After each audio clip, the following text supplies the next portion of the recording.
الرحمن الرحيم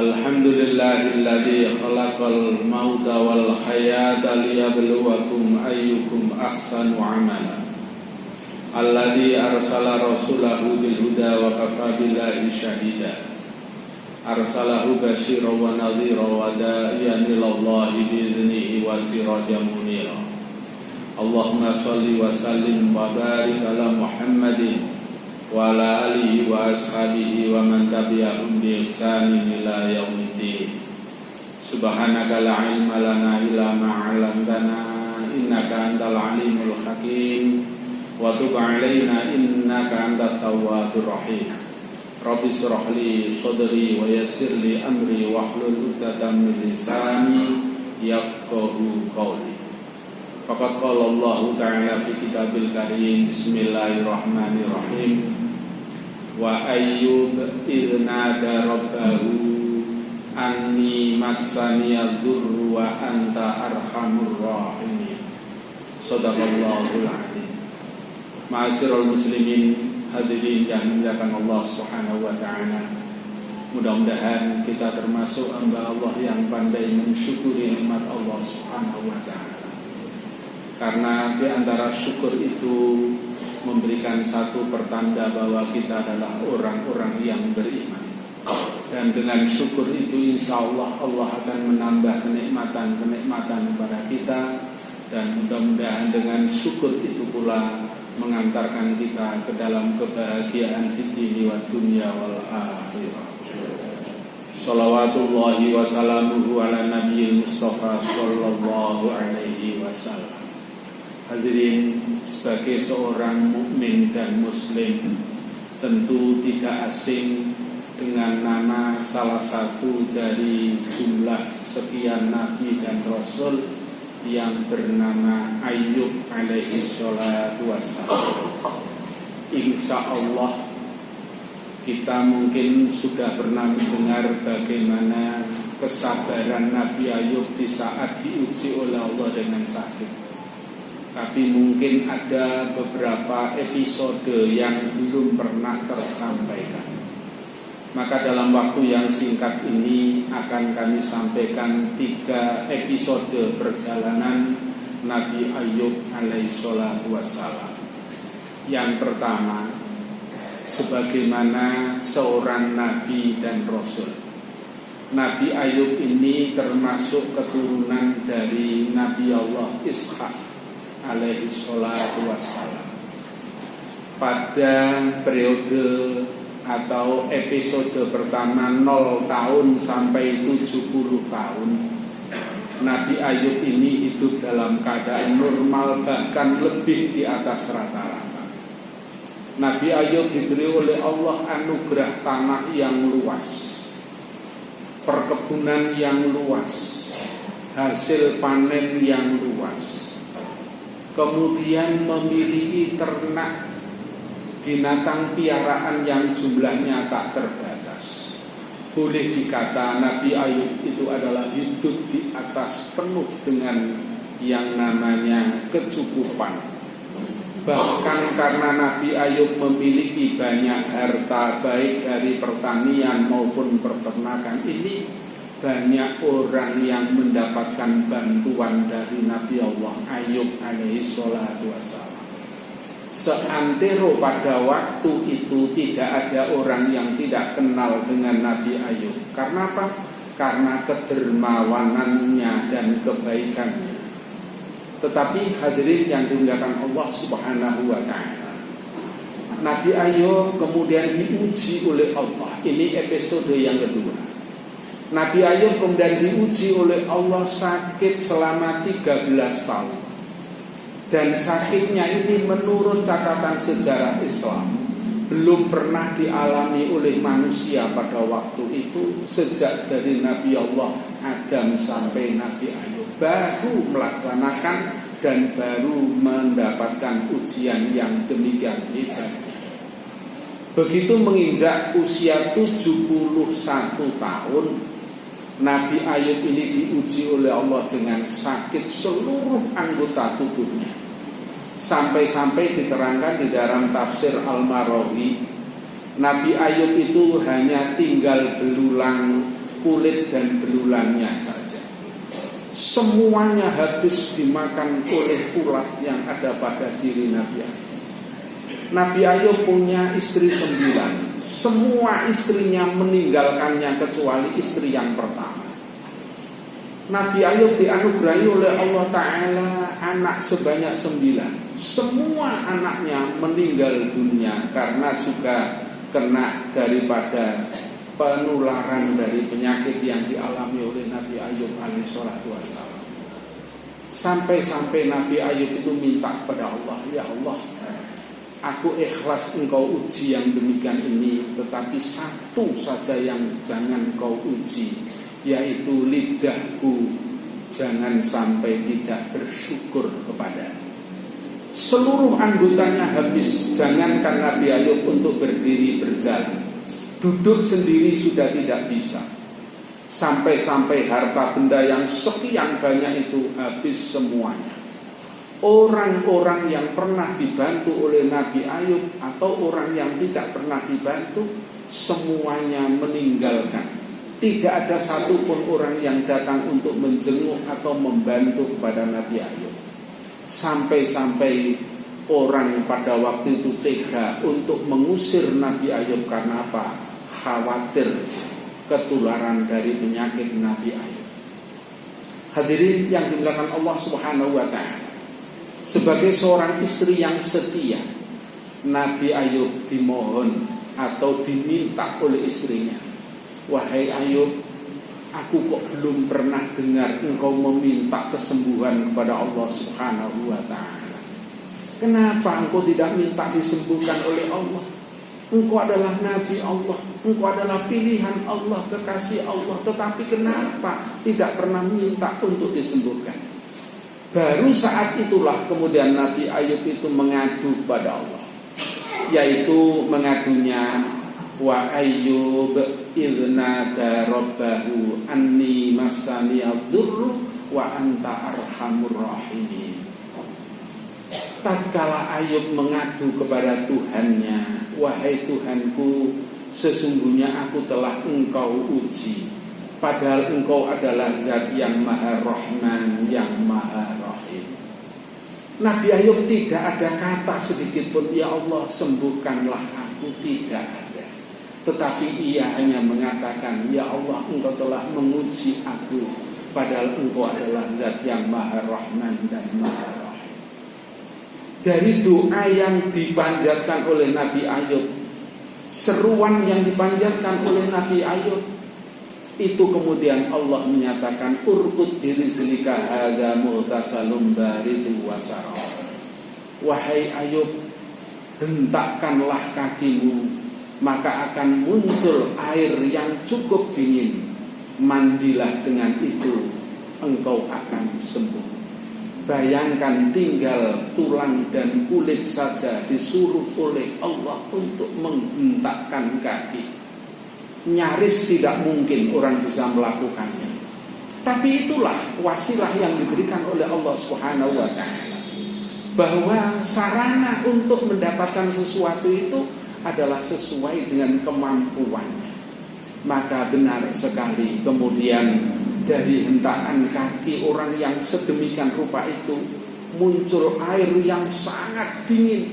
Kemudian Nabi Ayub kemudian mandi dengan itu, dan tentunya mandinya adalah dimandikan oleh istrinya. Lambat tapi pasti kemudian Nabi Ayub sehat kembali selama 13 tahun setelah menderita sakit yang luar biasa. Pada ayat 84 kemudian Allah menyatakan, kemudian Nabi Ayub ini dikembalikan seperti semula. Artinya seperti sebelum sakit. Allah memberikan kekayaan yang melimpah lagi kepada Nabi Ayub. Allah memberikan kekayaan yang tak terhingga kepada Nabi Ayub. Kemudian Nabi Ayub bisa membeli tanah, kemudian bisa membeli ternak, dan pada akhirnya kemudian jangkrak beranak pinak menjadi banyak. Dan pada akhirnya kemudian pada umur 140 tahun Nabi Ayub kemudian diwafatkan oleh Allah Subhanahu wa ta'ala.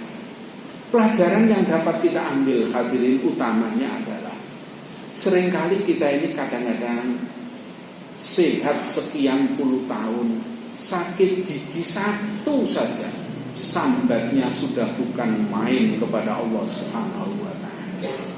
Nabi Ayub kemudian pernah berkata, "Ya Allah, aku bersyukur kepadamu karena engkau telah menguji aku hanya 13 tahun.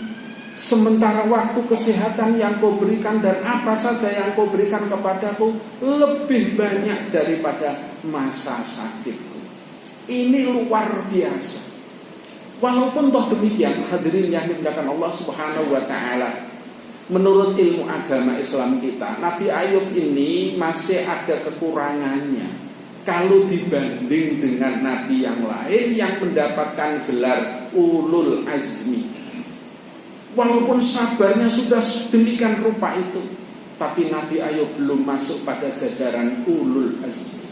Ini artinya hadirin yang dimuliakan Allah Subhanahu wa ta'ala, kita harus sadar bahwa mungkin satu saat kita diuji oleh Allah. Ujian Allah itu kemungkinan ada yang berupa kenikmatan, diuji rezeki yang banyak, sehat, anak keturunan sehat semuanya, soleh dan solehah. Itu pun juga ujian dari Allah Subhanahu wa ta'ala. Tetapi juga ada yang diuji oleh Allah dengan penuh kekurangan. Mungkin kurang rezeki, mungkin kurang sehat, mungkin kurang harmonis dalam rumah tangga. Tapi apakah kemudian kita menjadi orang yang di saat diuji enak itu lupa kepada Allah? Ataukah di saat diuji oleh Allah dalam keadaan yang kurang itu baru kemudian kita mendekatkan diri kepada Allah? Maka di dalam surat Al-Anbiya yang bermakna nabi-nabi, paling tidak ada dua contoh yang perlu kita ambil hikmah.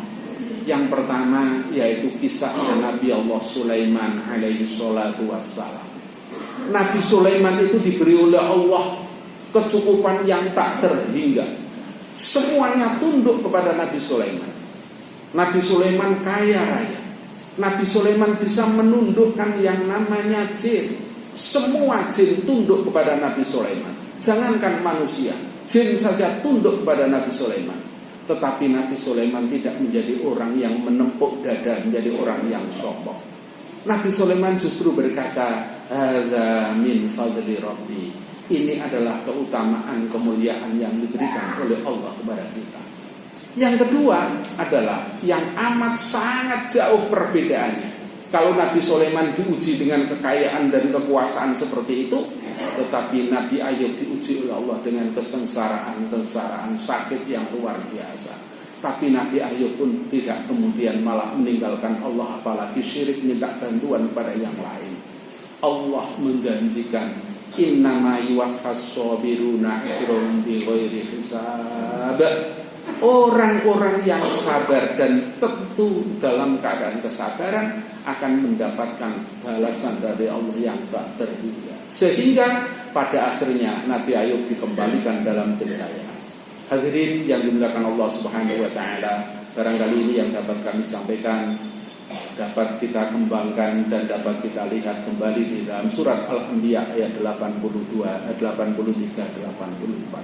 Mudah-mudahan ada hikmah manfaatnya. Mudah-mudahan kita senantiasa lulus dalam ujian Allah apapun bentuknya, dan mudah-mudahan kita nantinya termasuk orang-orang yang husnul khatimah. Aqulu qouli hadza wa astaghfiru innahu wal ghafurur rahim.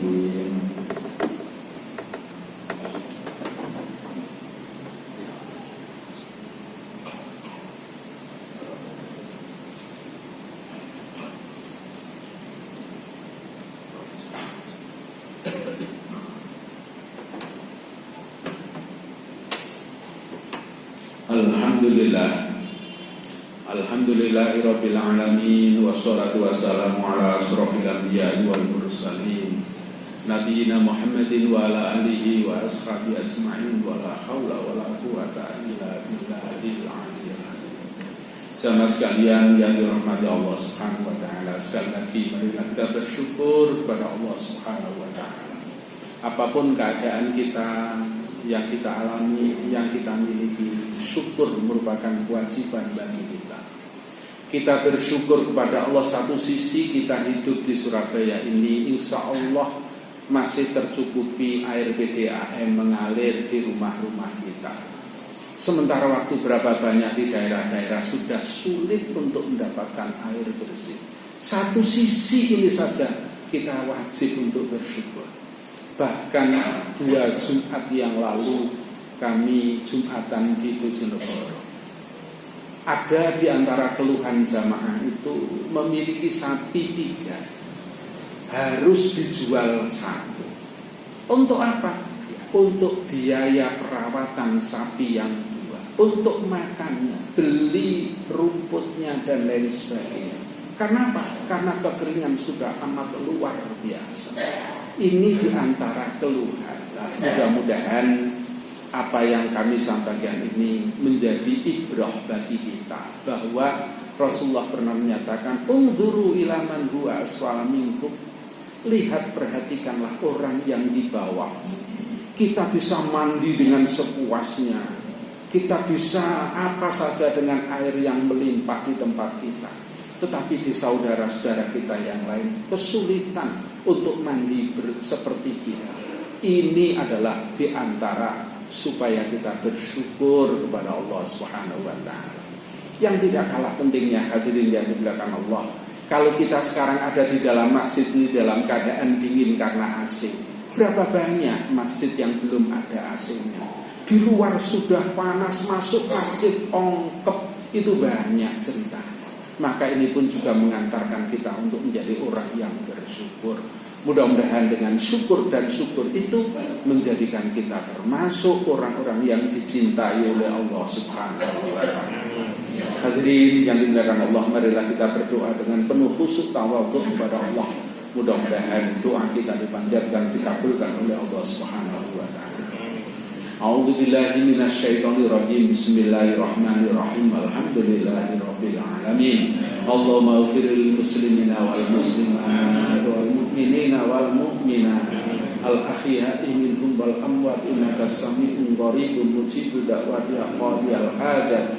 Allahumma ansur man nasratil wahdil man khadalal muslimin. Ya Allah, ya Tuhan kami, jadikanlah kami hamba-hamba-Mu yang pandai bersyukur kepada-Mu ya Allah. Ampunilah segala dosa dan kesalahan kami ya Allah. Karena itu ya Allah, turunkan hujan ya Allah di tempat kami ya Allah. Kami sudah sangat butuh air hujan ya Allah.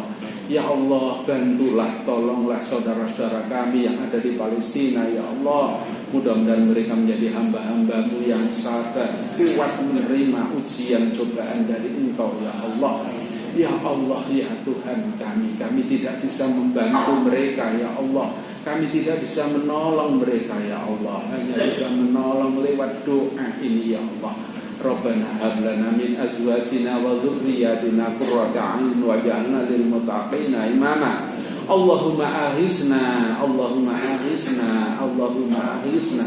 Ya Allah, turunkan hujan yang manfaat, yang barokah ya Allah. Turunkan hujan yang barokah manfaat ya Allah. Turunkan hujan yang barokah manfaat ya Allah. Rabbana atina min ladunka rahmah wa hayyi lana min amrina rasyada. Rabbana atina fid dunya hasanah wa fil akhirati hasanah wa qina adzabannar. Wa sallallahu ala Muhammadin wa ala alihi wa ashabihi ajma'in. Walhamdulillahi rabbil alamin. Wa la dzikrullahi akbar.